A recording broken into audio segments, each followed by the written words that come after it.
Hi there, this is Professor Stewart, and welcome to our screencast for the first response paper for English 2210. This paper will be based on Rebel Without a Cause and Moonlight. So let's get started.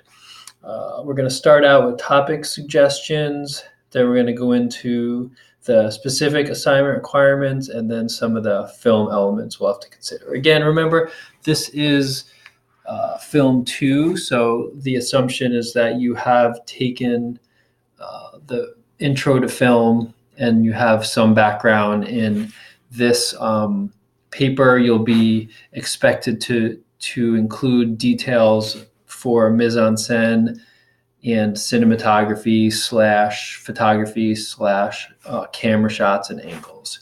So let's get started. Topic suggestions. Consider the following approaches for your paper.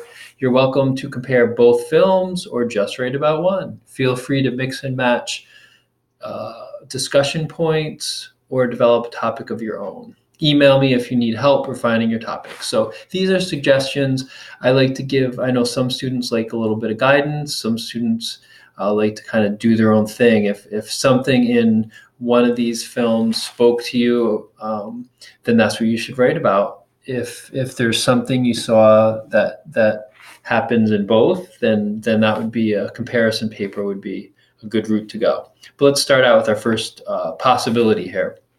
Compare the use of mise-en-scène and cinematography in Rebel Without a Cause and Moonlight. Choose 3 shots and or sequences from each movie to discuss the stylistic differences between director Nicholas Ray and Barry Jenkins. So this one, you're going to really be looking at more film elements.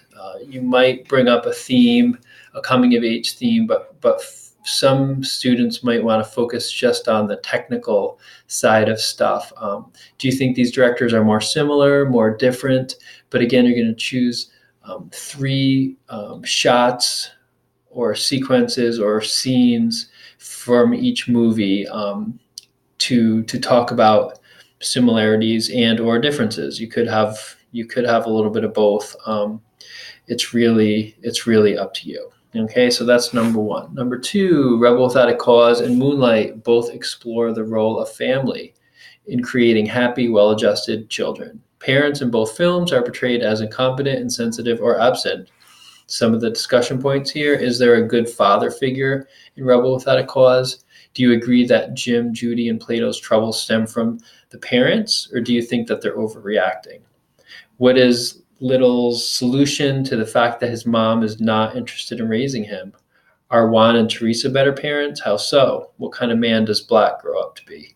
Discuss how characters in both films attempt to forge their own family. Use specific shots and dialogue to support your opinion. Okay, so again, this is on the surface, this is a comparison essay comparing the theme of family in, or lack thereof, in both.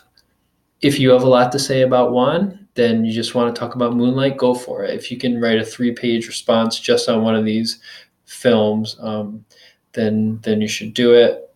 But if a comparison suits you, go for that. In addition, you might want to talk about, notice for each of these, this isn't a literature paper. This is a film class, so I always want you to bring in some discussion of shots, angles. How does the director, filmmaker tell a story visually? Okay, so that's what this is. All of your papers are going to need to talk about that, the technical side, to some extent. Number 3, explore 4 to 6 coming-of-age elements in Rebel Without a Cause and or Moonlight. Include film elements such as mise-en-scène, cinematography in your discussion. Again, what are the coming-of-age elements? We could jump over to Blackboard here, and we could either go into, let's go into lecture slides, and here we can take a look at, remember, the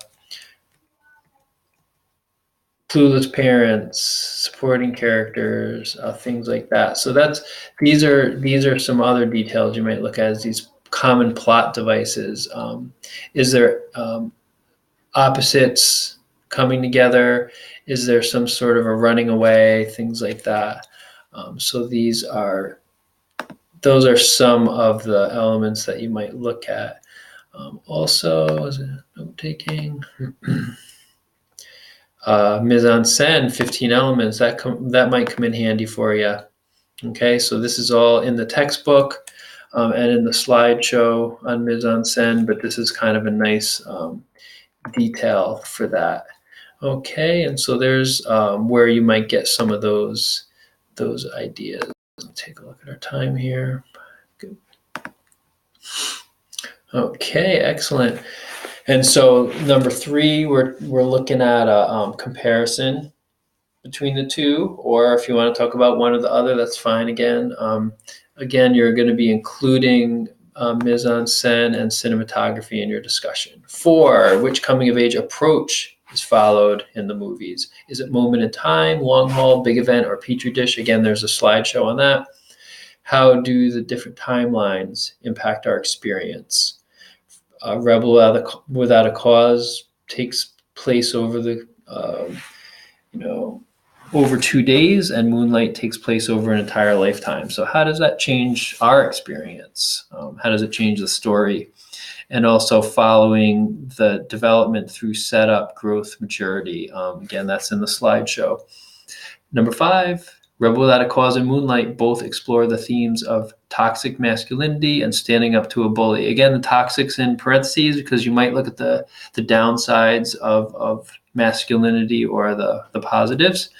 Do you agree or disagree with how Chiron and Jim deal with their bullies? Do you agree or disagree with each character's idealized image of what it means to be a man? So who does Jim in Rebel Without a Cause look to as a father figure? Who does Little/Chiron/Black look to for a father figure? Okay, and that is those are some suggestions of what you might choose to write about. Okay. And we have a lot to do here, maybe taking a break in a moment here to switch to part 2, but let's get started with assignment requirements. Okay, so each response paper must be at least 3 pages. You're welcome to go over that minimum if you have more to say. Point 2 is a big one. Don't summarize.